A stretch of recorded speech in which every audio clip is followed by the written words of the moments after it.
Lymphocytes के बारे में बात कर लेते हैं, जो कि है हमारी बी सेल्स। और ऑलरेडी हम लोग टी लिम्फोसाइट्स को बहुत डिटेल में पढ़ चुके हैं, तो अगर आप लोगों ने वो वीडियोस चेक नहीं किए हैं then just go and check them. तो बिना टाइम वेस्ट किए let's get started with this new video. तो इधर देखो, ये जो हमारी बी सेल्स होती हैं, ये B cells humoral immunity host के अंदर डेवलप करती हैं। अब भाई प्रश्न आता है कि ये ह्यूमोरल इम्यूनिटी होती क्या है। ह्यूमोरल इम्यूनिटी वो इम्यूनिटी जहां पर एंटीबॉडीज बनती हैं, यानी जहां पर एंटीबॉडीज का प्रोडक्शन होता है, वो इम्यूनिटी हमारी ह्यूमोरल इम्यूनिटी कहलाती है। और दूसरे तरीके की जो लिम्फोसाइट्स थी यानी टी लिम्फोसाइट्स, वहां हमने देखा था कि T lymphocytes cell mediated immunity में इन्वॉल्व होती हैं। उसी तरीके से ये जो बी सेल्स होती हैं, ये ह्यूमोरल इम्यूनिटी डेवलप करती है होस्ट के अंदर, मतलब ये एंटीबॉडीज को बनाने का काम करती हैं। तो अब बात आती है कि ये बी सेल्स किस तरीके के जो पैथोजेंस हैं या फिर किस तरीके के जो एंटीजेनिक मॉलिक्यूल्स हैं उनको रिकॉग्नाइज कर पाती हैं। तो जब हम लोग टी सेल्स के बारे में बात कर रहे थे तो वहां हमने दो तरीके के टीसीआर देखे थे, अगर आप लोगों को याद हो, अल्फा बीटा टीसीआर और दूसरा डेल्टा गामा टीसीआर। तो हम लोगों ने देखा था वहां पर कि जो अल्फा बीटा टीसीआर होता है वो एंटीजेनिक जो पेप्टाइड्स होते हैं उनको रिकॉग्नाइज करता है। और वहीं अगर दूसरे तरीके के टीसीआर यानी गामा डेल्टा टीसीआर की बात कर रहे थे तो वहां हमने देखा था कि वो नॉन पेप्टाइड एंटीजन को रिकॉग्नाइज करते हैं, जैसे किसी बैक्टीरिया के ग्लाइकोलिपिड्स हुए। तो उसी तरीके से भाई ये बी सेल किस तरीके के एंटीजन के मॉलिक्यूल को रिकॉग्नाइज करती हैं? क्या ये सिर्फ प्रोटीन वाले एंटीजन को रिकॉग्नाइज करती हैं या फिर ऐसे एंटीजन को भी रिकॉग्नाइज कर लेती हैं जो नॉन प्रोटीनेशियस होता है? तो देखो इधर वही बात लिखी हुई है कि ये जो बी सेल्स होती हैं ये दोनों तरीके के एंटीजन को रिकॉग्नाइज करती हैं, चाहे वो आपका प्रोटीनेशियस एंटीजन हो चाहे वो आपका नॉन प्रोटीनेशियस एंटीजन हो।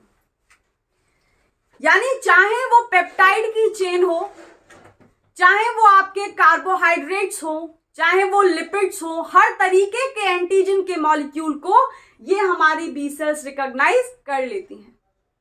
ऐसा कोई रेस्ट्रिक्शन नहीं होता इनके पास कि भाई नहीं इसी को प्रायोरिटी पे रखना है, इसको प्रायोरिटी पे नहीं रखना है, यानी इसी को पहचानना है, इसको नहीं पहचानना है।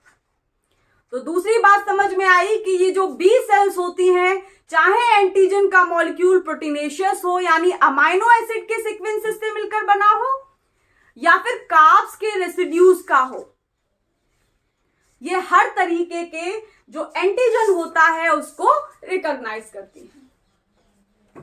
अब अगली बात आती है कि ये जो बी सेल्स हैं यानी दूसरे तरीके की लिम्फोसाइट्स हैं, इनका मैचुरेशन कहाँ होता है। और हम लोगों ने टी सेल्स का मैचुरेशन भी बहुत डिटेल में डिस्कस किया है और वो काफ़ी ठीक तरीके से मैंने एक्सप्लेन करने की कोशिश की है with the help of dating advice कि ये टी सेल किस तरीके से काम करती है, उसको बोन मैरो में वो कौन सी सुविधाएं होती हैं जो नहीं मिलती, जिसके कारण उसको कहाँ मूव करना पड़ता है, थाइमस के अंदर।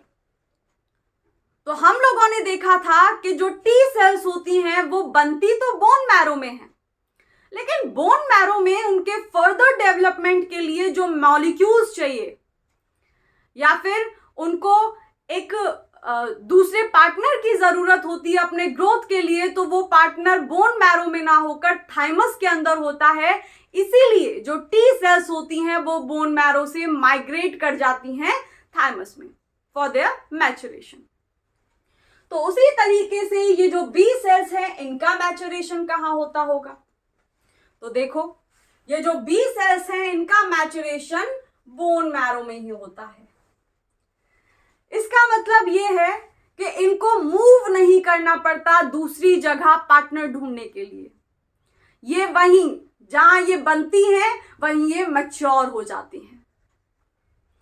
लेकिन अगर बर्ड्स के केस में देखें तो बर्ड्स के केस में इनका जो मैचुरेशन होता है वो एक दूसरे ऑर्गन में होता है जिसको हम नाम देते हैं बुर्सा ऑफ फेब्रिसियस।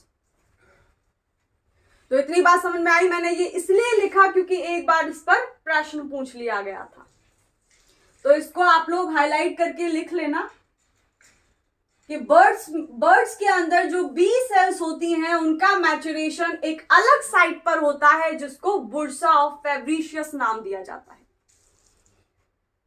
तो ये तो बात हो गई भाई कि ये जो बी सेल्स होती हैं वो किस तरीके की इम्यूनिटी में इन्वॉल्व होती हैं, कैसे एंटीजन के मॉलिक्यूल को रिकॉग्नाइज करेंगी, मतलब किस तरीके का एंटीजेनिक मॉलिक्यूल होना चाहिए, या फिर इन बी सेल्स का मैचुरेशन कहां होता है। अब बात कर लेते हैं कि ये जो बी सेल्स होती हैं वो काम कैसे करती हैं। तो अगर हम इनके काम को देखने की कोशिश करें तो ये B cells professional antigen presenting cell की तरह एक्ट करती हैं। और हम लोग ये शुरुआत से डिस्कस करते आ रहे हैं कि होस्ट की बॉडी के अंदर सिर्फ 3 ही प्रोफेशनल एंटीजन प्रेजेंटिंग सेल्स होती हैं। याद है आप लोगों को? नहीं याद तो देख लो इधर। एक बी सेल्स होती हैं, अगर दूसरी देखें तो डेंड्राइटिक सेल्स होती हैं, और लास्ट वाली होती हैं मैक्रोफेजेस। तो ये 3 ही सेल्स होती हैं जो प्रोफेशनल एंटीजन प्रेजेंटिंग सेल की तरह काम करती हैं। अब बात आती है भैया प्रोफेशनल का क्या मतलब है। यानी एंटीजन प्रेजेंटिंग सेल तो एंटीजन प्रेजेंटिंग सेल हुई, उसका काम ही ये हुआ कि भाई जहां पर फॉरेन मॉलिक्यूल दिखे पकड़ो, और पकड़ने के बाद एमएससी ग्लाइकोप्रोटीन को पकड़ाओ, और एमएससी ग्लाइकोप्रोटीन को पकड़ाने के बाद एक टी सेल को देखो, क्योंकि वही टी सेल होगी जो इस पैथोजन को खत्म करने में हेल्प करेगी। एंटीजन प्रेजेंटिंग सेल बड़ी असहाय होती है। तो ये प्रोफेशनल एंटीजन प्रेजेंटिंग सेल क्या होती है, प्रश्न आता है ये। तो भैया प्रोफेशनल एंटीजन प्रेजेंटिंग सेल जहां पर भी आ जाए उसका मतलब होता है ये जो एंटीजन प्रेजेंटिंग सेल होंगी, ये एंटीजन प्रेजेंटिंग सेल उस एंटीजेनिक पेप्टाइड को या फिर उस नॉन प्रोटीनेशियस एंटीजन के मॉलिक्यूल को पकड़ेंगी और पकड़ करके दिखाती हैं एक स्पेसिफिक तरीके की हेल्पर सेल को जिसको हम नाम देते हैं, स्पेसिफिक तरीके की टी सेल को जिसको हम नाम देते हैं टी हेल्पर सेल। तो कैसे काम होता है इधर देखो। मान लो ये हमारी बी सेल है और ये बी सेल होस्ट की बॉडी में सर्कुलेट कर रही है, ठीक है। तो यहां पर ये बी सेल ही है एंटीजन प्रेजेंटिंग सेल। तो जैसा नाम ही बता रहा होगा आप लोगों को कि एंटीजन को प्रेजेंट करना, यानी ये हमारी पुलिस है। और इस पुलिस का काम है कि क्रिमिनल को पकड़े, और क्रिमिनल को पकड़ने के बाद किसको दिखाया जाता है, इसको कहां ले जाया जाता है, कोर्ट में। तो उसी तरीके से समझने की कोशिश करते जाओ। देखो हो क्या रहा है। ये हमारी जो बी सेल है ये यहां पर प्रोफेशनल एंटीजन प्रेजेंटिंग सेल की तरह काम कर रही है। तो ये क्या करेगी, ये ब्लड में सर्कुलेट करेगी, और जब ये सर्कुलेट कर रही होगी और जैसे ही इसे बाहर का कोई फॉरेन पैथोजन या फिर फॉरेन मॉलिक्यूल नजर आया, क्योंकि इन बी सेल्स को और टी सेल्स को इनके डेवलपमेंट के टाइम पे दिखाया जाता है कि होस्ट के प्रोटीन मॉलिक्यूल्स कौन से हैं, हमारे खुद के पेप्टाइड्स कौन से हैं। तो इन लोगों को पता होता है कि भाई अपने होस्ट के प्रोटीन को पकड़ के ही कहीं टी सेल से पिटवा नहीं देना है। तो चीजें समझ में आ रही हैं। ये जितनी भी बी सेल्स होती हैं या फिर जितनी भी टी सेल्स होती हैं, इनको डेवलपमेंट के टाइम पे दिखाया जाता है कि ये हमारा होस्ट का प्रोटीन है, इसको ही मत खा जाना। तो आ रही है चीजें समझ में। इसी वजह से ये जो बी सेल्स हैं और टी सेल्स हैं, जितनी भी डेवलपमेंट के टाइम पर मतलब डेवलपमेंट के बनने के बाद बॉडी में सर्कुलेट करती हैं, ये सब की सब सेल्फ टॉलरेंट और ऑटो टॉलरेंट होती हैं। ऑटो टॉलरेंट का क्या मतलब है, ऑटो टॉलरेंट का मतलब है कि ये अपने पेप्टाइड यानी अपने जो प्रोटीन है होस्ट के उनको निगलना शुरू नहीं करती हैं, यानी अपने जो प्रोटीन होते हैं उनके लिए ये टॉलरेंट होती हैं। ठीक है, तो होगा क्या, जैसे ही ये एंटीजन प्रेजेंटिंग सेल सर्कुलेट कर रही होंगी और इनको बाहर का कोई नॉन सेल्फ एंटीजन नजर आ गया, कोई नॉन सेल्फ पेप्टाइड नजर आ गया, पकड़ लेंगी, दबोच लेंगी उसको, और दबोचने के बाद ये जो बी सेल होगी उसको क्या करेगी, उसका एंडोसाइटोसिस कर लेगी। एंडोसाइटोसिस मतलब उसको अपने अंदर निगल लेगी। तो क्या हुआ, जैसे ही इस एंटीजन प्रेजेंटिंग सेल यानी बी सेल को, मान लो ये है हमारे पैथोजन, तो ये है एंटीजन, जैसे ही इसे एंटीजन दिखाई दिया ये इसका एंडोसाइटोसिस कर लेगी।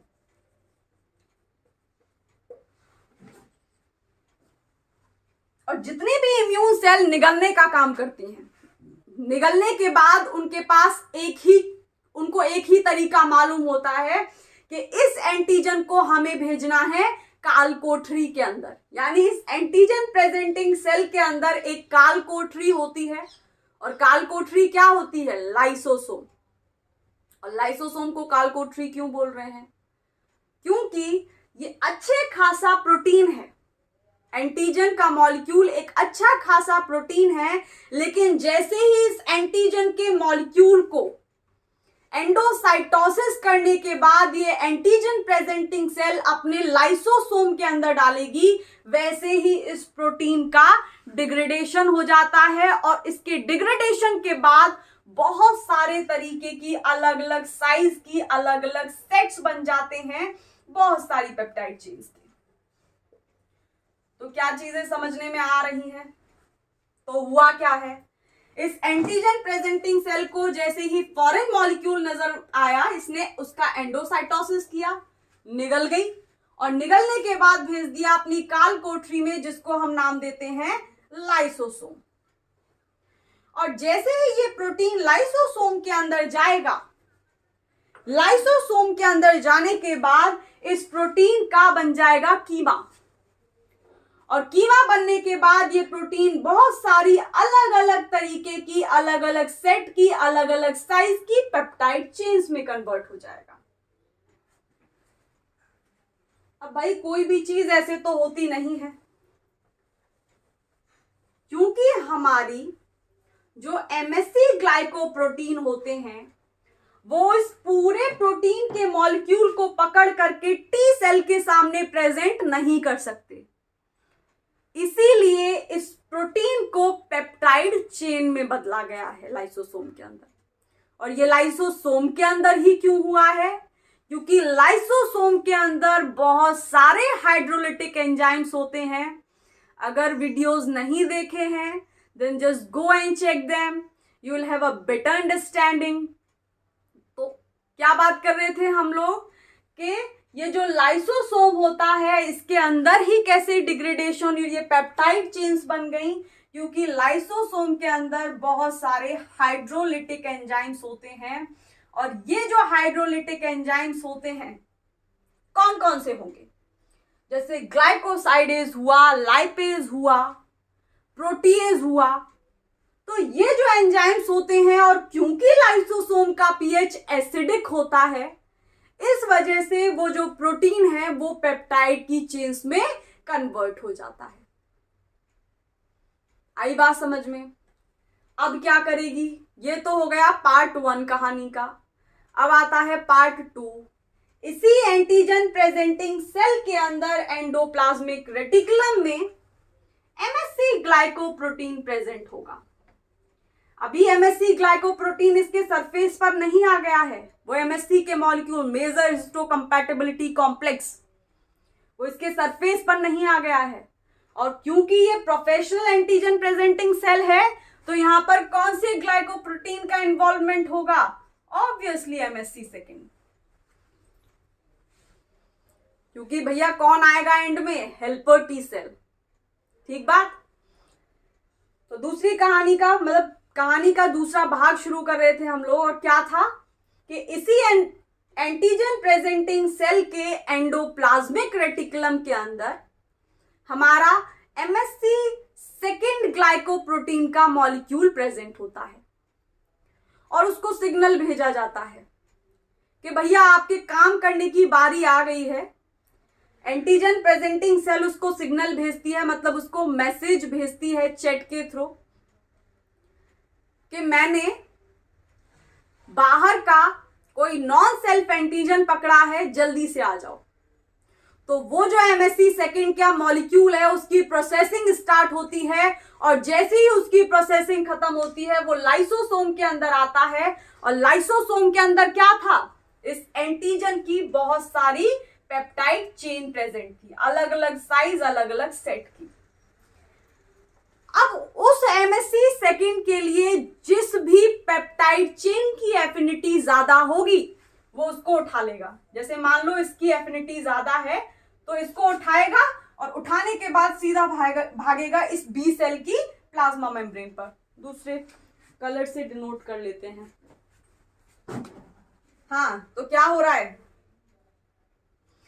ये एमएससी सेकेंड जैसे ही अपने पेप्टाइड को पकड़ेगा जिसके लिए इसकी एफिनिटी ज्यादा है और पकड़ने के बाद सीधा भागेगा लाइसोसोम से इस बी सेल की प्लाज्मा मेम्ब्रेन पर। तो ये रहा हमारा एमएससी सेकेंड ग्लाइकोप्रोटीन और ये लेकर के आ गए हैं अपने साथ किसको, पेप्टाइड को। अभी भी कहानी पूरी नहीं हुई, क्यों, इस कहानी का तीसरा भाग भी है और वो क्या है, सुनो। अब क्या होगा, ये तीनों एंटीजन प्रेजेंटिंग सेल यानी बी सेल पर लगा हुआ ये एमएससी सेकेंड ग्लाइकोप्रोटीन और एमएससी सेकेंड ग्लाइकोप्रोटीन के द्वारा पकड़ा गया ये पेप्टाइड, ये तीनों के तीनों ब्लड में सर्कुलेट करेंगे और किसको ढूंढ रहे होंगे, हेल्पर टी सेल को। तो अब बनाओ दूसरी सेल हेल्पर टी सेल। मान लो ये है हेल्पर टी सेल और हम लोगों को पता है कि हेल्पर टी सेल के सरफेस पर भी एक रिसेप्टर होता है, यानी एक ताला होता है जिसको हम टी सेल रिसेप्टर के नाम से जानते हैं। और जैसे ही इस एंटीजन प्रेजेंटिंग सेल के द्वारा पकड़ा गया ये पेप्टाइड, और किसने पकड़ा है, एमएससी सेकेंड ग्लाइकोप्रोटीन ने, जैसे ही इस एमएससी सेकेंड और टीसीआर के बीच में इंटरेक्शन होगा, और वो कौन से इंटरेक्शन है वो पीछे वाली वीडियोस में मैंने 2-3 बार समझा दिए हैं। तो if you wanna see them, if you wanna go through them, then just go and check them. तो जैसे ही इन दोनों के बीच में इंटरेक्शन होगा वैसे ही ये जो हेल्पर टी सेल है ये हो जाएगी एक्टिवेट। और ये हेल्पर टी सेल जैसे ही एक्टिवेट हो जाएगी वैसे ही ये साइटोकाइंस को सिक्रीट करना स्टार्ट कर देगी। तो कौन सिक्रीट कर रहा है, ये हेल्पर टी सेल, जिसको एक्टिवेट किसने किया है, इस बी सेल ने। तो समझ में आ रहा है बी सेल कैसे टी सेल को यानी हेल्पर टी सेल को एक्टिवेट कर रही है। तो एक्टिवेट होने के बाद ये जो हमारी टी हेल्पर सेल है ये बहुत सारे छोटे छोटे से सिग्नलिंग मॉलिक्यूल जिनको हम साइटोकाइंस नाम देते हैं इनको सिक्रीट कर देगी। और इनका एक ही काम है, ये होते हैं भैया मैसेंजर। मैसेंजर का क्या मतलब है कि ये भाग करके ब्लड में सर्कुलेट करेंगे और सर्कुलेट करके भागेंगे जितनी भी होस्ट के अंदर इन्नेट इम्यून सेल्स हैं चाहे अडेप्टिव इम्यून सेल्स हैं, उन सबको बुला बुला कर लाएंगे कि भाई उस जगह पर पैथोजन है, चलो। तो इन सिग्नलिंग मॉलिक्यूल का क्या काम है और कौन कौन से होते हैं ये भी हम लोग डिस्कस करेंगे। तो ये साइटोकाइंस ब्लड में सर्कुलेट करेंगे और सर्कुलेट करके ये मैसेंजर की तरह काम करते हैं।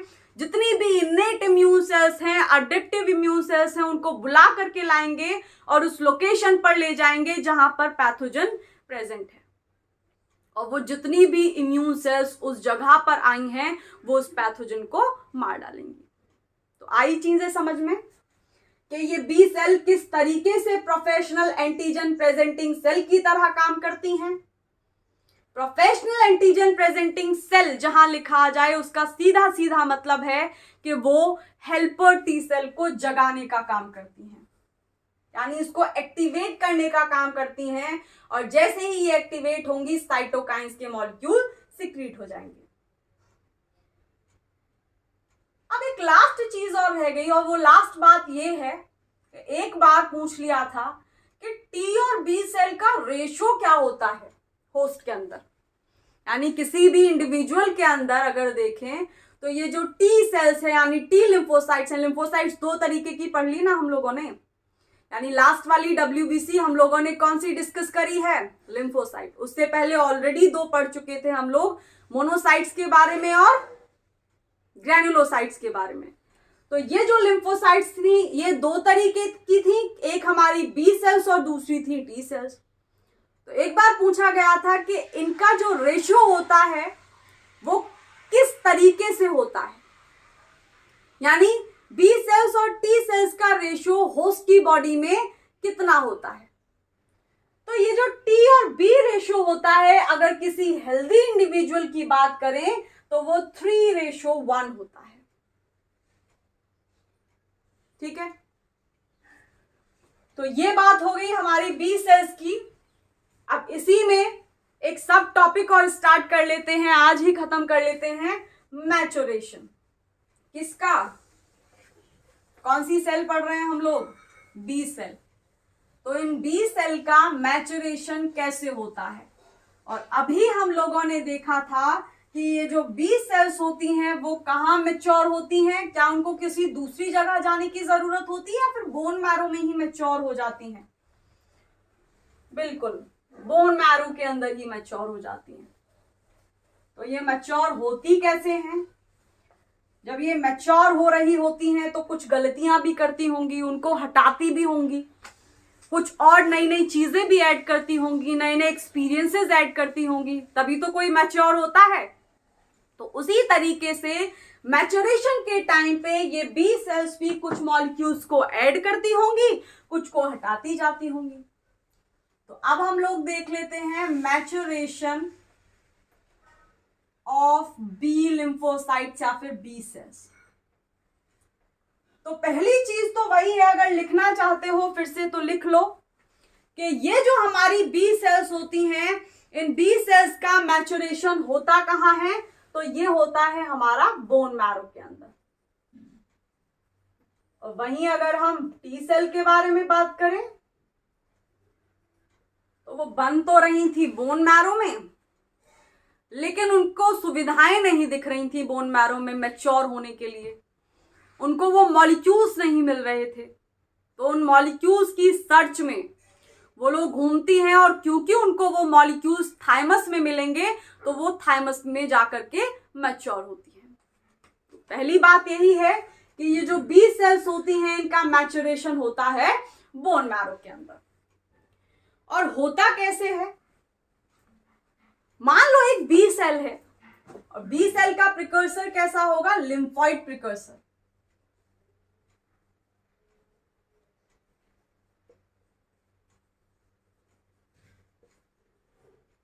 यानी अभी ये बी सेल नहीं है, अभी ये सिर्फ बी सेल का प्रिकर्सर है।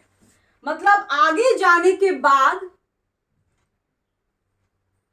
प्रिकर्सर का मतलब होता है जैसे मान लो ये है प्रिकर्सर डॉक्टर वाली फैमिली का, तो आगे जाने के बाद ये जो हमारी सेल होगी अगर इसका प्रिकर्सर डॉक्टर है तो ये डॉक्टर बन जाएगी जाकर। तो उसी तरीके से ये सेल अभी बी सेल नहीं है, इसका प्रिकर्सर बी सेल का है। तो जैसे जैसे ये मैच्योर करती जाएगी, जैसे जैसे मैच्योर होती जाएगी, बाद में जाकर के अल्टीमेटली ये बी सेल में कन्वर्ट हो जाएगी। अब इसमें बहुत सारी फेज आने वाली हैं, किस तरीके से ये मैच्योर होगी वो देखते चलो। ये है हमारा लिम्फॉइड प्रिकर्सर, और ये लिम्फॉइड प्रिकर्सर आया है हेमाटोपोइटिक स्टेम सेल्स से।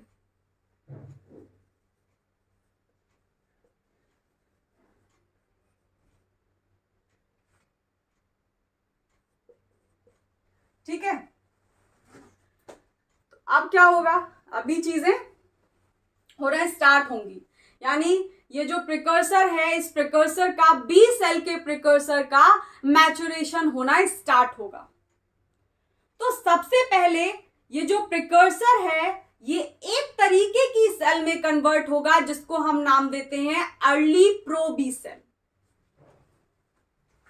तो ये प्रिकर्सर कन्वर्ट हो जाएगा, ये पहला स्टेप है, और इस पहले स्टेप में ये कन्वर्ट हो जाएगा एक तरीके की सेल में जिसको हम अर्ली प्रो बी सेल नाम देते हैं।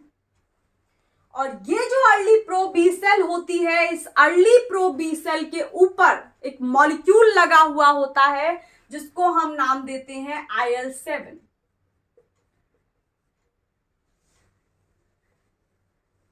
ठीक है,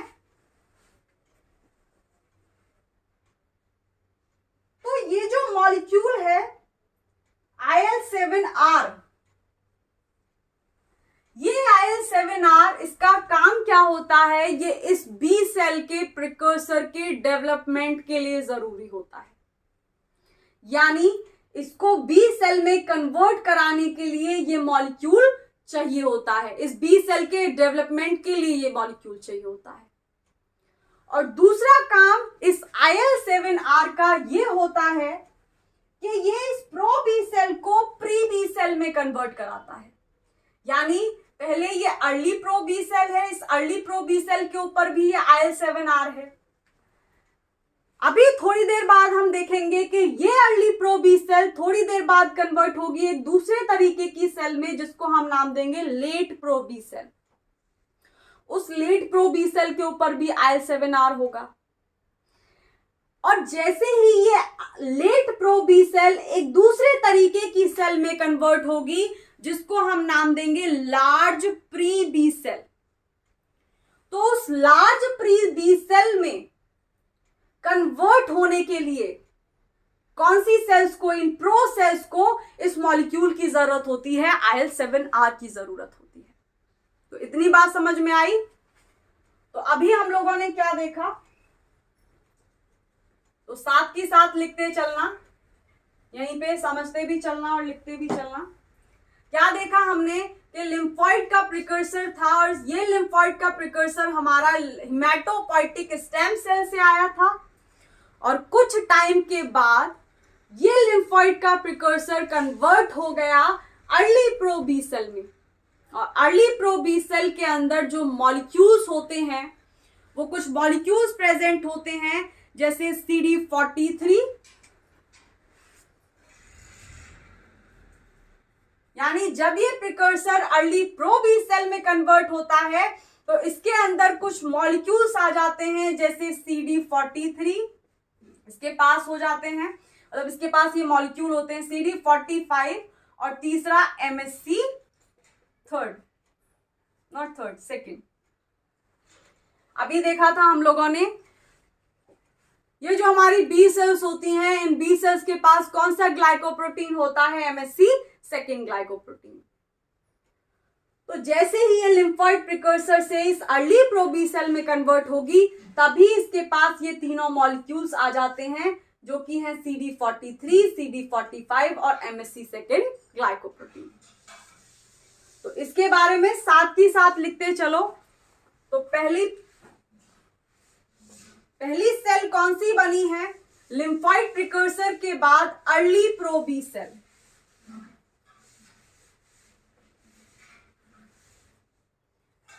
और ये जो अर्ली प्रो बी सेल है, इसके बारे में लिखो कि ये early pro B cell bone marrow में प्रेजेंट कुछ सेल्स होते हैं जिनको हम स्टोमल सेल्स बोलते हैं, उनके साथ इंटरेक्ट करती है।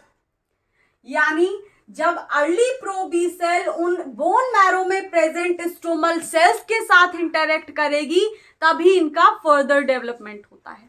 तो लिखो ये बात, ये अर्ली प्रो बी सेल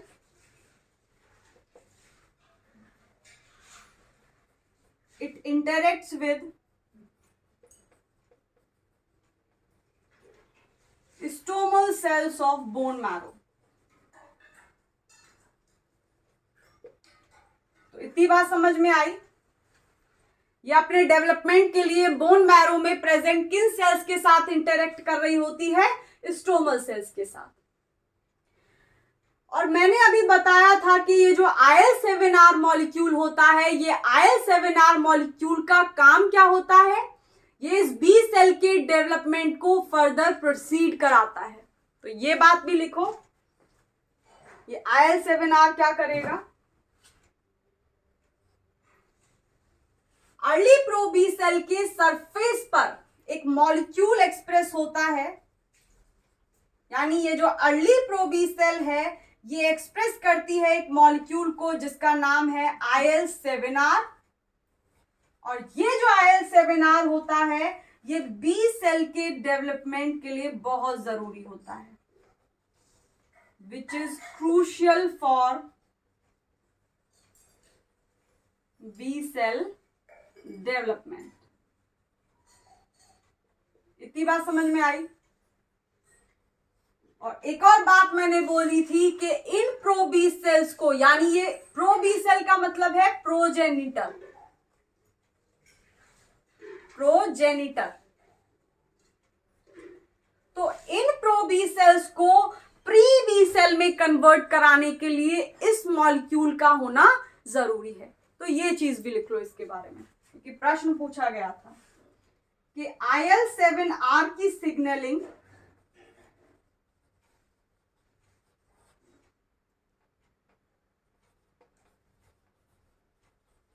चाहिए होती है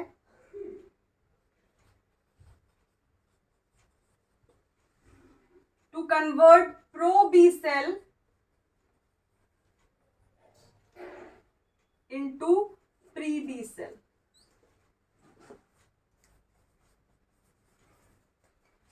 ठीक है, तो क्या देखा हम लोगों ने, मैचुरेशन बोन मैरो में हो रहा है और लिम्फॉइड प्रिकर्सर जो कि हेमाटोपोइटिक स्टेम सेल से आएंगे वो बोन मैरो में जब आ जाएंगे तो थोड़े टाइम के बाद वो कन्वर्ट हो जाएंगे एक तरीके की सेल में जिनको हम नाम दे रहे हैं early pro B cell. Pro का मतलब प्रोजेनिटर है, और जैसे ही ये अर्ली प्रो बी सेल बनेगी इसके पास 3 मॉलिक्यूल्स आ जाएंगे, और वो 3 मॉलिक्यूल्स कौन से होंगे, यानी इसके 3 दोस्त बन गए। अभी ये प्रिकर्सर थी तब इसके पास एक भी दोस्त नहीं था, लेकिन जैसे ही ये थोड़ा सा डेवलप हुई, ये थोड़ा सा मैच्योर हुई, इसने 3 दोस्त बनाए, और वो 3 दोस्त कौन कौन है, CD43, CD45 और MSC सेकेंड ग्लाइकोप्रोटीन। और हम लोगों ने देखा कि इसके सरफेस पर एक और मॉलिक्यूल प्रेजेंट होता है जिसको हम IL7R नाम देते हैं। और ये IL7R क्या करता है, ये IL7R इसकी प्लाज्मा मेम्ब्रेन पर एक्सप्रेस हो रहा होता है, जो कि बी सेल के डेवलपमेंट के लिए जरूरी होता है। ठीक है, और दूसरी चीज हम लोगों ने देखी कि इस IL7R की सिग्नलिंग जरूरी होती है प्रो बी सेल को प्री बी सेल में कन्वर्ट करने के लिए। तो ये हो गया हमारा पहला स्टेप। अब कुछ वक्त के बाद ये जो प्रो बी सेल होगी, यानी अर्ली प्रो बी सेल होगी, ये कन्वर्ट हो जाएगी दूसरे तरीके की सेल में जिसको हम नाम देंगे, थोड़े टाइम बाद ये कन्वर्ट हो जाएगी दूसरे तरीके की सेल में, अर्ली प्रो बी सेल से लेट प्रो बी सेल हो जाएगी।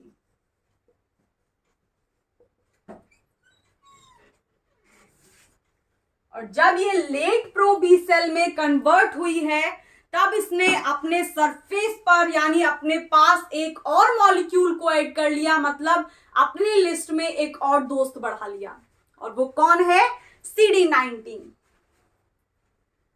तो जैसे ही ये अर्ली प्रो बी सेल से लेट प्रो बी सेल में कन्वर्ट हुई है, इसने एक और दोस्त इंक्लूड कर लिया अपनी लिस्ट में, पहले 3 थे अब हो गए 4, और वो कौन सा मॉलिक्यूल है, CD19। तो ऑलरेडी थे बाकी तीनों, तो इसके पास कौन कौन से, CD43, CD45 and MSC second. एक नया मॉलिक्यूल इसने अपने सरफेस पर लगा लिया है, एक दोस्त ऐड कर लिया है, और उसको दिखा रही है अपने सरफेस पर, जो कि है CD19। तो इसके बारे में भी 2-3 चीजें हैं, 1-2 चीजें हैं वो लिखो।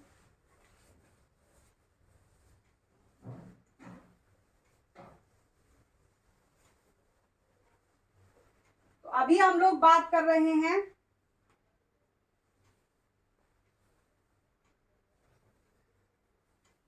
लेट प्रो बी सेल की।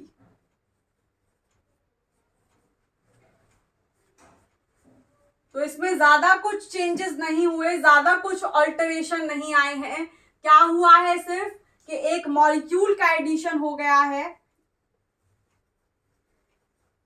इसमें addition of one more molecule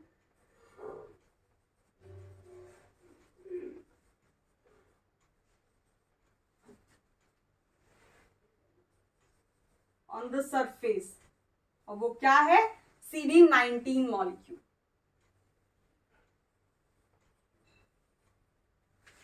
इतनी बात समझ में आई। अब क्या होगा, अगले स्टेप में जब ये मैच्योर करेगी तो फिर ये कन्वर्ट हो जाएगी इस लेट प्रो बी सेल से लार्ज प्री, यानी अब ये प्रोजेनिटर नहीं रही, प्री सेल में। और जैसे ही ये लार्ज प्री बी सेल में कन्वर्ट होगी, इस IL-7 का काम खत्म हो गया। यहां पे भी है ये IL-7, इसके पास IL-7R। तो इस IL-7 का काम क्या था, इस IL-7 का काम था कि इस प्रो बी सेल को प्री बी सेल में कन्वर्ट करा देना। उसके लिए इसकी सिग्नलिंग का होना जरूरी था। अब जब इसका काम खत्म हो गया है तो ये मॉलिक्यूल इसकी प्लाज्मा मेम्ब्रेन से हट जाएगा अगले स्टेप में। और वो अगला स्टेप क्या है, इधर ही देख लो कि ये जो लेट प्रो बी सेल है ये दूसरे सेल में कन्वर्ट हो जाएगी। इसको हम लोग इधर ही बनाते हैं, ये इधर मूव करके आ गया है, या फिर इधर ही देख लो।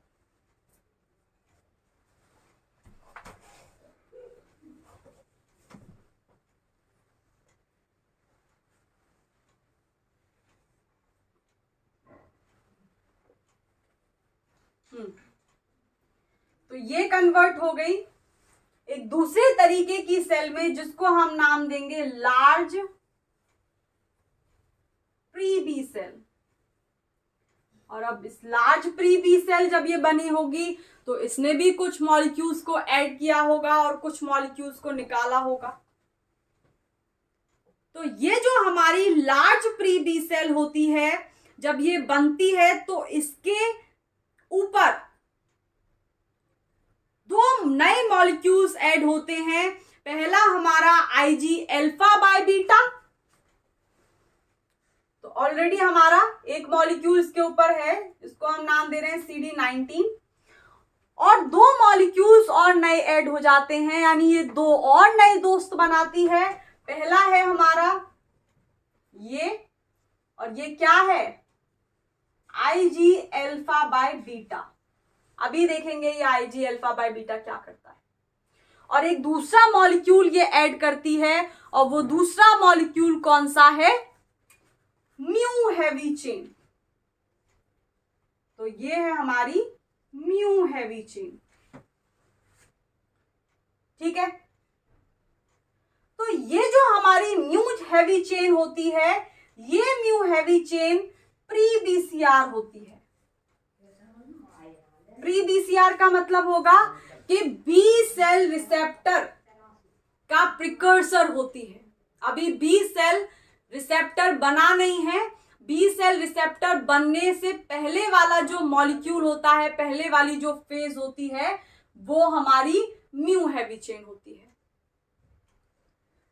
और अगर इस IG अल्फा बाय बीटा की बात करें तो ये IG अल्फा बाय बीटा बिल्कुल टी सेल पर प्रेजेंट CD3 मॉलिक्यूल की तरह होता है। और अगर आप लोगों को याद हो तो CD3 मॉलिक्यूल क्या कर रहा था, तो इधर लिख लो कि जो IG अल्फा बाय बीटा होता है ये बिल्कुल CD3 पॉलीपेप्टाइड कॉम्प्लेक्स की तरह होता है, पॉलीपेप्टाइड कॉम्प्लेक्स की तरह होता है,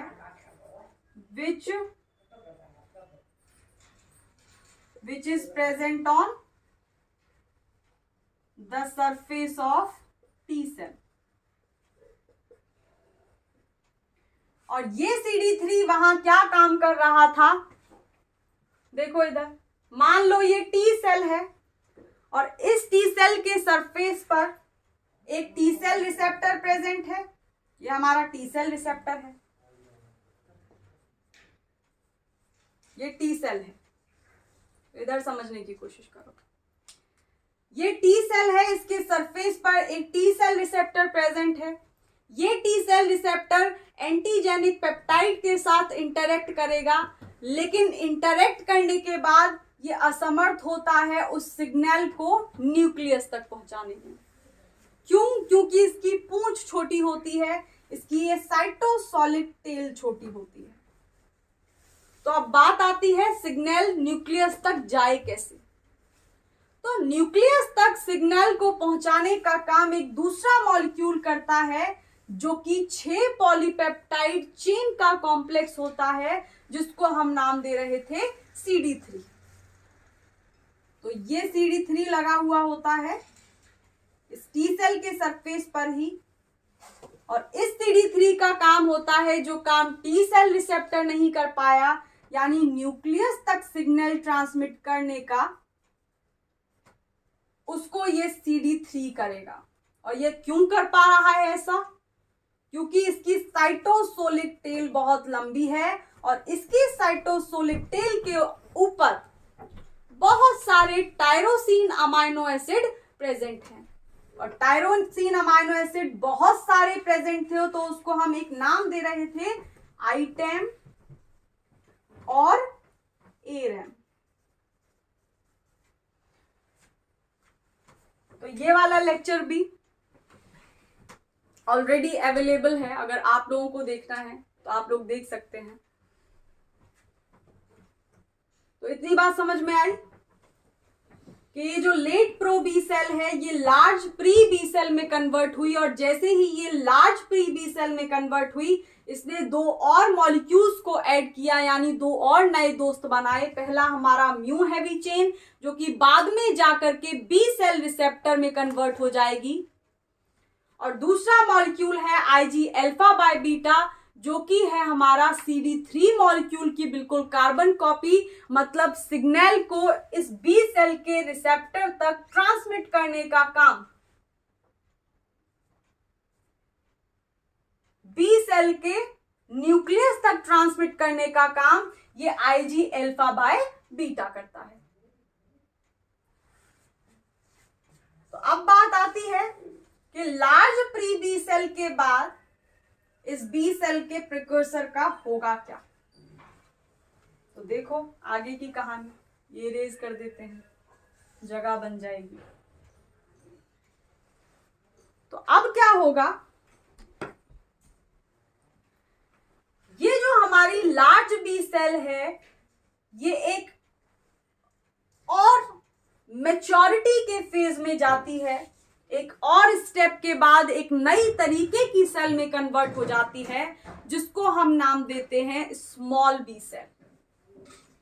तो ये large pre B cell convert हो गई स्मॉल बी सेल में।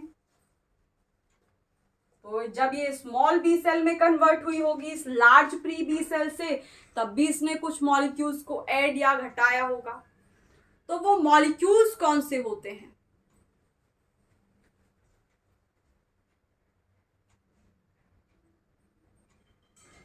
तो स्मॉल बी सेल में क्या होता है, इसमें पूरा का पूरा IgM मॉलिक्यूल एक्सप्रेस हो जाता है। अभी हम लोग देखेंगे कि स्मॉल बी सेल यानी बी सेल के ऊपर IgM का क्या काम होता है। तो अब क्या हुआ अगले वाले स्टेप में, IgM जो हमारी एंटीबॉडी होती है वो इस पर एक्सप्रेस हो जाती है। तो इसके नीचे ही लिख लो कि इस वाले स्टेप में complete IgM molecule is expressed. तो ये बात हो गई स्मॉल बी सेल तक की। अब इसके बाद क्या होगा, एक और कन्वर्जन होता है जिसके बाद ये इमैच्योर बी सेल में कन्वर्ट हो जाती है, यानी ये स्मॉल बी सेल हमारी इमैच्योर बी सेल में कन्वर्ट हो गई।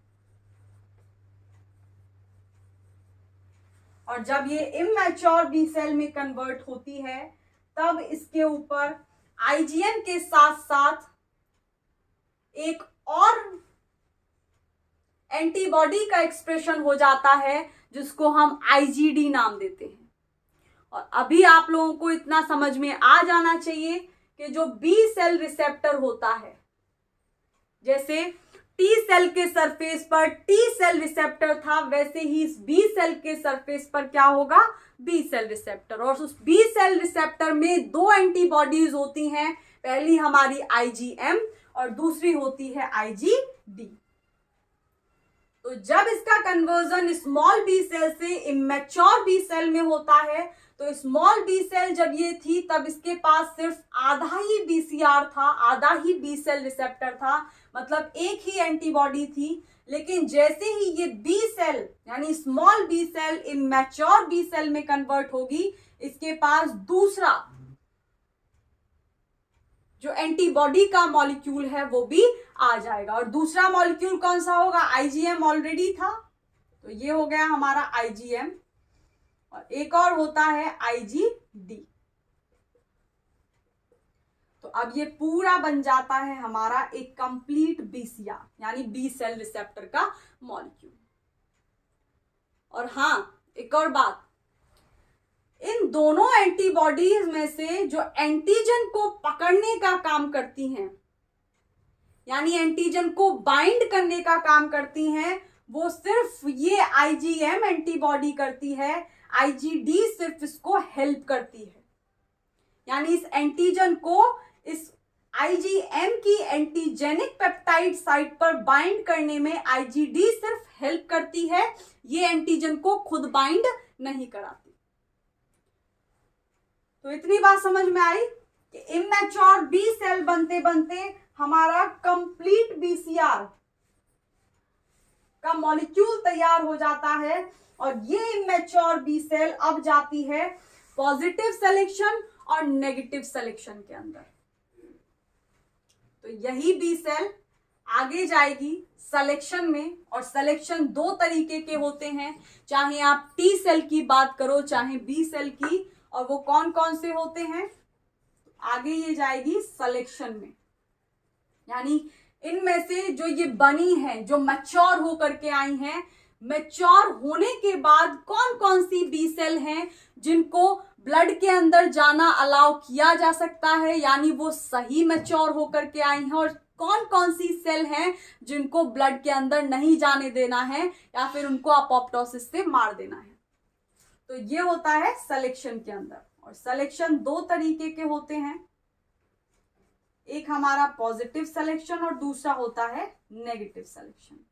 और इसके बाद पॉजिटिव नेगेटिव सिलेक्शन को क्रॉस करने के बाद जो सेल्स रह जाती हैं यानी नेगेटिव सिलेक्शन में, उनको ब्लड के अंदर एंट्री मिल जाती है।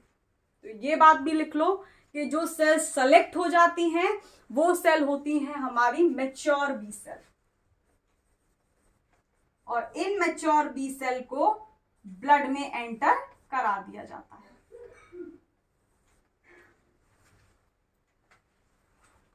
तो इतनी बात समझ में आई। क्या है ये, लिम्फोइड प्रिकर्सर था जो कि हेमाटोपोइटिक स्टेम सेल से आया था, और ये लिम्फोइड प्रिकर्सर सबसे पहले तरीके की सेल में कन्वर्ट होता है जिसको हम अर्ली प्रो बी सेल कहते हैं। और इस अर्ली प्रो बी सेल तीन दोस्त बनाती है, तीन मॉलिक्यूल को अपने अंदर इनकॉर्पोरेट करती है या फिर तीन मॉलिक्यूल्स को ऐड करती है। और वो कौन कौन से थे, CD43, CD45 and MSC second glycoprotein. और इसके सरफेस पर ऑलरेडी एक और मॉलिक्यूल प्रेजेंट होता है जिसका नाम है IL-7R। और ये IL-7R क्यों जरूरी होता है, इस प्रो बी सेल को प्री बी सेल में कन्वर्ट कराने के लिए इसकी सिग्नलिंग का होना जरूरी है। और दूसरा काम, इसका मतलब ये हुआ कि इस बी सेल के डेवलपमेंट के लिए ये सिग्नलिंग मॉलिक्यूल यानी IL-7R का होना जरूरी है। तो अगले स्टेप में क्या होगा, ये early pro B cell late pro B cell में कन्वर्ट हो जाएगी और जैसे ही ये अर्ली से लेट में कन्वर्ट होगी वैसे ही ये अपने सरफेस पर एक और मॉलिक्यूल को ऐड कर लेती है जिसको हमने नाम दिया था CD19 और IL-7R इसके पास ऑलरेडी है।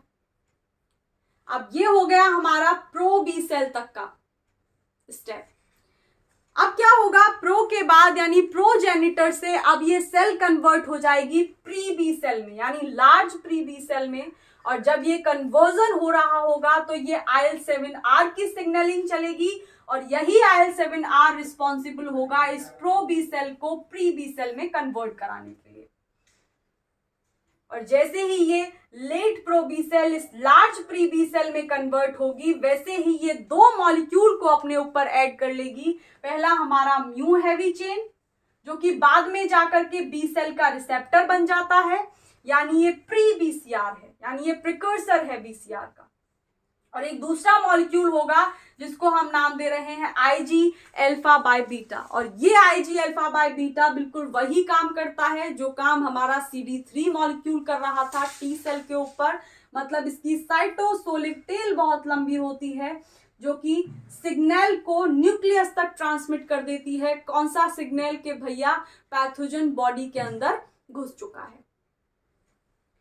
और इसी से अगर हम आगे बढ़े तो लार्ज प्री बी सेल का कन्वर्जन कुछ टाइम बाद स्मॉल बी सेल में होता है जिसके अंतर्गत एक पूरा IgM का मॉलिक्यूल एक्सप्रेस हो जाता है इस स्मॉल बी सेल के सरफेस पर और IgM आधा बी सेल रिसेप्टर है और पूरे बी सेल रिसेप्टर को बनने के लिए एक और एंटीबॉडी का जुड़ना जरूरी होता है जो कि IgD होती है। और जैसे ही ये IgM और IgD दोनों मॉलिक्यूल्स इस बी सेल के सरफेस पर आ जाते हैं वैसे ही ये small B cell immature B cell में कन्वर्ट हो जाती है लेकिन अभी भी इमेच्योर है। तो मैच्योर होने के लिए इसको दो सिलेक्शन से गुजरना पड़ता है, पहला पॉजिटिव सिलेक्शन, दूसरा नेगेटिव सिलेक्शन। और जैसे ही जो सेल्स नेगेटिव सिलेक्शन को पार कर लेती हैं they will be allowed to enter into blood. क्यों? क्योंकि वही सेल मैच्योर बी सेल्स होती हैं, उन्हीं सेल्स का डेवलपमेंट सही हुआ होता है, उन्हीं के जो कैरेक्टरिस्टिक्स होते हैं उनको सोसाइटी में वैलिडेशन मिलती है। तो अब बात कर लेते हैं हम लोग पॉजिटिव सिलेक्शन के बारे में। पहले पॉजिटिव सिलेक्शन देखते हैं, then we'll move towards negative selection. तो चलो आगे। अब पॉजिटिव सिलेक्शन के अंदर क्या होगा तो सुन लो पहले। पॉजिटिव सिलेक्शन के अंदर उन बी सेल्स को रिमूव कर दिया जाएगा या मार दिया जाएगा अपोप्टोसिस की हेल्प से जो किसी भी एंटीजन के साथ इंटरेक्ट नहीं करती हैं। यानी बी सेल का काम क्या है? बी सेल का काम है कि B cell antigen presenting cell की तरह काम करेगी। मान लो ये बी सेल है और ये बी सेल हमारी एंटीजन प्रेजेंटिंग सेल की तरह काम करेगी। तो सबसे पहले तो ये एंटीजन प्रेजेंटिंग सेल एंटीजन को पकड़ पाए, और पकड़ेगी कैसे ये बी सेल एंटीजन को? अभी हम लोगों ने देखा था कि इसके सरफेस पर एक रिसेप्टर प्रेजेंट होता है, यानी एक ताला होता है जिसको हम बी सेल रिसेप्टर नाम देते हैं। और इस बी सेल रिसेप्टर में दो एंटीबॉडीज होती हैं, पहली हमारी होती है IgM और दूसरी होती है IgD। अब इन दोनों एंटीबॉडीज में से भी सिर्फ एक ही एंटीबॉडी उस एंटीजन के मॉलिक्यूल को पकड़ती है और वो होती है हमारी IgM। रेड से डिनोट किया है मैंने एंटीजन को। तो ये एंटीजन है, ये पकड़ लिया IgM में, और IgD सिर्फ इसकी हेल्प करती है पीछे से, IgD नहीं पकड़ती। तो सबसे पहला जो काम करना चाहिए इस एंटीजन प्रेजेंटिंग सेल को वो यही करना चाहिए कि ये ब्लड में सर्कुलेट करे बी सेल, और सर्कुलेट करने के बाद अगर इसको कोई फॉरेन मॉलिक्यूल या फॉरेन पैथोजन दिखाई देता है तो उसको इस बी सेल रिसेप्टर के IgM मॉलिक्यूल की हेल्प से पकड़ ले। तो अगर ये किसी एंटीजन के साथ इंटरेक्ट ही नहीं कर पा रही है, यानी किसी एंटीजन को पकड़ ही नहीं पा रही है, तो फिर इस बी सेल का क्या काम? तो मतलब ये पूरी तरीके से मैच्योर नहीं हुई है, इसको समझ में नहीं आया है कि मुझे क्या काम करना है। तो इस तरीके की जो सेल होगी उसको इमेच्योर नाम दे दिया जाता है और उसको पॉजिटिव सिलेक्शन के अंदर ही हटा दिया जाता है, रिमूव कर दिया जाता है या फिर खत्म कर दिया जाता है with the help of a process named apoptosis. तो पहले हम लोग देखने वाले हैं पॉजिटिव सिलेक्शन, और इस पॉजिटिव सिलेक्शन के अंदर मैंने अभी क्या बताया कि वो बी सेल्स जो किसी भी एंटीजन के साथ इंटरेक्ट नहीं कर रही, B cells not interacting with any antigen, उनको हटा दिया जाता है या फिर they will be removed by a process named apoptosis. They will be removed by apoptosis. यानी उनको खत्म कर दिया जाएगा क्लीन डेथ के द्वारा। पता भी नहीं चलेगा कि खत्म कैसे हुई। अपोप्टोसिस क्लीन डेथ होती है। हम लोग मॉलिक्यूलर बियोलॉजी, डेवलपमेंट बियोलॉजी में इसको पढ़ेंगे, ठीक है, जब हम लोग अपोप्टोसिस डिस्कस कर रहे होंगे, यानी प्रोग्राम्ड सेल डेथ डिस्कस कर रहे होंगे। तो पॉजिटिव सिलेक्शन के बाद एक और सिलेक्शन से इमेच्योर बी सेल को गुजरना पड़ता है, जिसको हम नाम देते हैं नेगेटिव सिलेक्शन। और नेगेटिव सिलेक्शन कैसे होता है?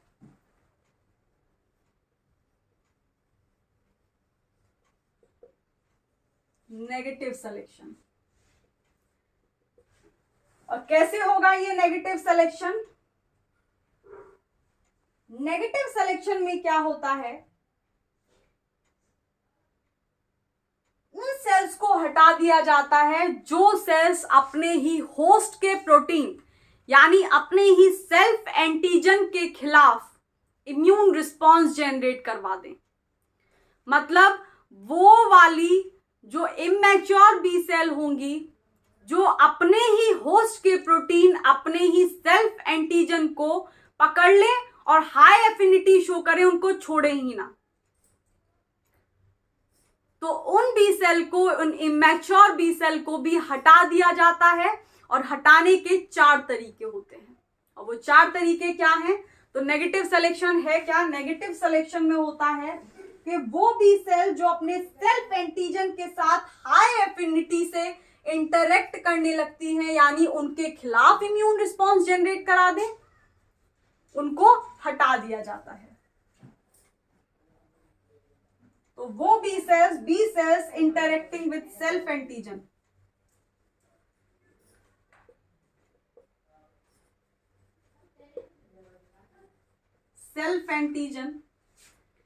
और कैसे? हाई एफिनिटी के साथ, यानी उनको फॉरेन ही समझना शुरू कर दें अपने प्रोटीन्स को।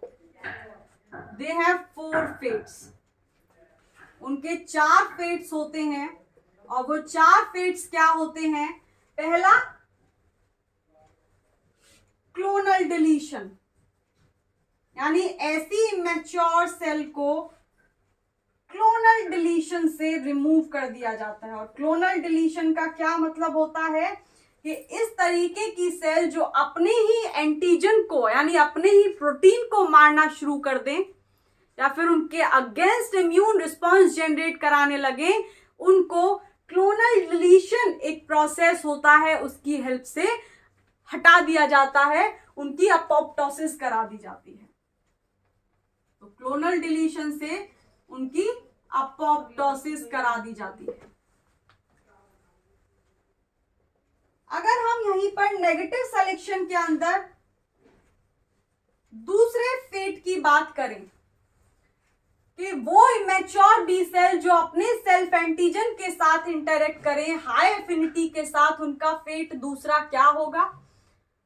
तो उनका फेट होता है, उनके ऐसे इमैच्योर बी सेल को एक मौका दिया जाता है कि हो सकता है कि अगर भाई इनके बी सेल रिसेप्टर को बदल दें तो हो सकता है कि अपने सेल्फ एंटीजन के खिलाफ इम्यून रिस्पॉन्स जनरेट ना कराएं या फिर उसको ना इंटरेक्ट करें, उसको ना पकड़ें। तो पहले इस केस में उनको एक मौका दिया जाता है नेगेटिव सिलेक्शन के अंदर, और ये काम बिल्कुल भी टी सेल में नहीं होता है। ये एक नई टेक्निक है जो कि सिर्फ बी सेल के मैच्योरेशन के दौरान देखने को मिलती है कि रिसेप्टर को एडिट करा दो, यानी बी सेल रिसेप्टर को रिप्लेस कर दो। इस केस में जो बीसीआर होता है उसको रिप्लेस कर दिया जाता है, और ये बिल्कुल नहीं होता टी सेल के केस में। तो वही लिखा है कि इस केस में रिसेप्टर एडिटिंग के केस में बीसीआर को रिप्लेस कर दिया जाता है, जो कि टी सेल के केस में बिल्कुल भी नहीं देखने को मिलता। यानी रिसेप्टर एडिटिंग नहीं होती, उनकी सीधी अपोप्टोसिस होती है। जो अपने एंटीजन के खिलाफ इम्यून रिस्पॉन्स पैदा कराएं उनको सीधा हटाओ। तीसरा जो फेट होता है इस तरीके की सेल्स का वो होता है क्लोनल एनर्जी। ई वाली एनर्जी नहीं, ए वाली एनर्जी। और ये क्या होती है वो देखो, क्लोनल एनर्जी। क्लोनल एनर्जी के अंदर जो ऐसी बी सेल्स होती हैं अपने सेल्फ एंटीजन के खिलाफ ही इंटरेक्ट करके इम्यून रिस्पॉन्स जनरेट करा दें, उन इमेच्योर बी सेल को इनएक्टिवेट कर दिया जाता है। और इनएक्टिवेशन के प्रोसेस को हम एनर्जी नाम देते हैं, ए वाली एनर्जी। तो इसको पूरे प्रोसेस को क्लोनल एनर्जी कहा जाता है। तो इसके अंतर्गत क्या होता है कि जो बी सेल्स होती हैं दे विल अंडरगो इनएक्टिवेशन, यानी इस तरीके की मैच्योर बी सेल्स को इनएक्टिवेट कर दिया जाता है।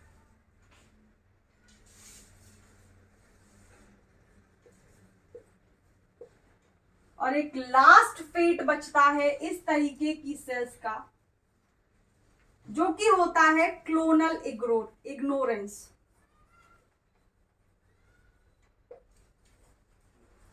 और इस इग्नोरेंस में क्या होता है, इस इग्नोरेंस के अंदर इस केस में इस तरीके की जो इमेच्योर बी सेल होती हैं उन इमेच्योर बी सेल को इग्नोर वाला प्रोसेस चलता है। यानी इस तरीके की जो इमेच्योर बी सेल होती हैं वो एंटीजन को इग्नोर करती हैं, जो उनका डेवलपमेंट कंटिन्यू रखा जाता है। तो इसमें क्या होगा,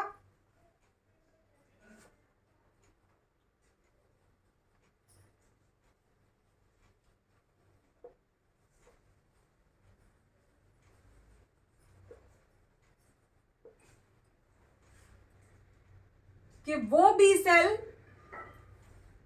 इस प्रोसेस के अंदर ये होता है, हाँ अगर ठीक से समझने की कोशिश करें तो इसके अंदर ये होता है कि इस तरीके की जो बी सेल्स होती हैं जो अपने सेल्फ एंटीजन के खिलाफ इंटरेक्ट करके हाई एफिनिटी से इम्यून रिस्पॉन्स जनरेट कराने के केस या फिर इम्यून रिस्पॉन्स जनरेट कराने के चांसेस डेवलप कर दें, इस तरीके की इम्यून सेल्स को एक प्रोसेस में रन कराया जाता है जिसको हम नाम देते हैं क्लोनल इग्नोरेंस। और इस क्लोनल इग्नोरेंस में इन बी सेल्स को इस तरीके से बना दिया जाता है कि ये एंटीजन को इग्नोर करें और अपने डेवलपमेंट को फर्दर कंटिन्यू रखें। तो अब समझ में आया होगा, पहले नहीं आ रहा होगा, आई नो। तो continuous development.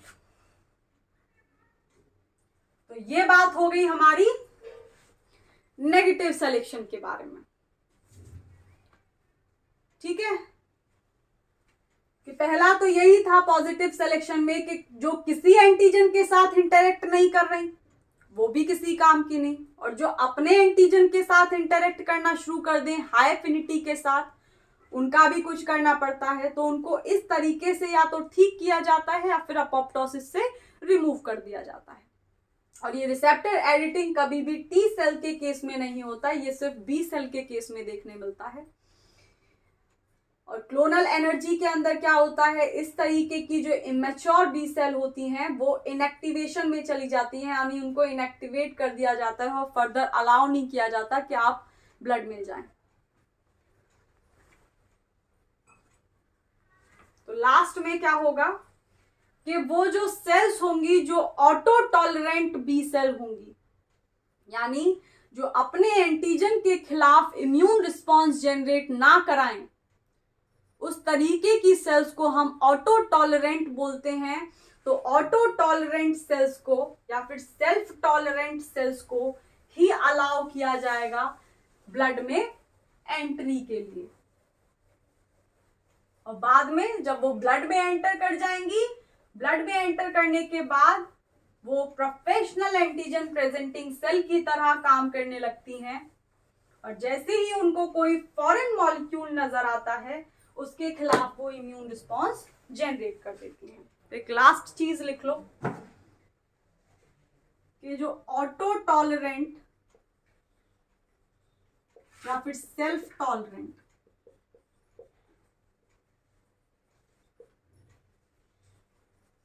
B cells are allowed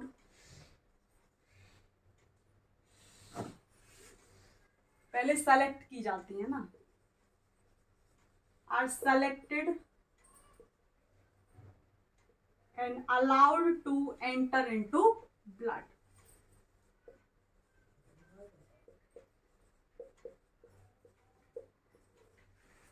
ठीक है, तो आज ये बात हो गई हमारी मैचुरेशन के बारे में। नेक्स्ट वीडियो में हम लोग डिस्कस करेंगे इन बी सेल्स का एक्टिवेशन कैसे होता है। तो फिलहाल के लिए इतना ही, और अब हम लोग कल मिलते हैं। तो इसी के साथ बाय। और अगर आप लोगों ने चैनल को सब्सक्राइब नहीं किया है, then do subscribe the channel and share it to your friends so that they can join us. तो इसी के साथ बाय।